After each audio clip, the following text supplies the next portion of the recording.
Train में travel करने वालों के लिए अब खुशखबरी है। अब आपको ट्रेन में भी मिलेगी एयरपोर्ट की जैसी सुविधा।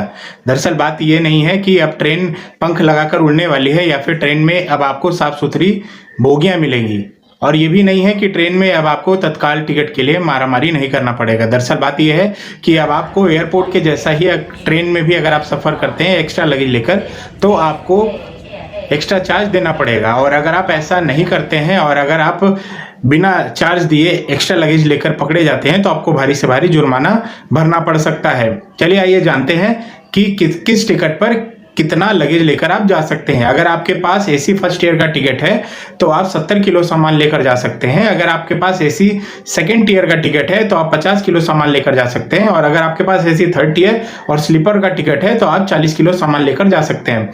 और अगर आपके पास जनरल क्लास या फिर जनरल टिकट है तो आप 35 किलो सामान लेकर जा सकते हैं। लेकिन एक बात यह है कि सरकार ने नहीं बताया कि जिनके पास टिकट ही नहीं है वो कितना सामान लेकर जा सकते हैं, क्योंकि सबसे ज्यादा सामान तो यही लेकर जाते हैं। चलिए आइए जानते हैं कि सरकार के इस निर्णय के पीछे कारण क्या है। सरकार का यह कहना है कि इस निर्णय के द्वारा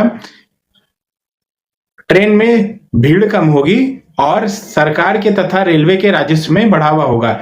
लेकिन एक बात यह भी है कि एयरपोर्ट पर ऐसा प्रशासन, ऐसी सुविधाएं हैं कि इस चीज को किया जा सकता है, लेकिन रेलवे प्लेटफॉर्म पे और ट्रेन में इतनी भीड़ होती है कि इस चीज को पालन कर पाना बहुत मुश्किल है।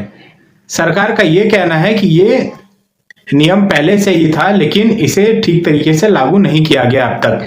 अब सरकार इस नियम को लागू करने के लिए कड़े से कड़े कदम उठा रही है। बाकी कमेंट बॉक्स में आप जरूर बताएं कि आपका क्या सोच है इस निर्णय पर सरकार के।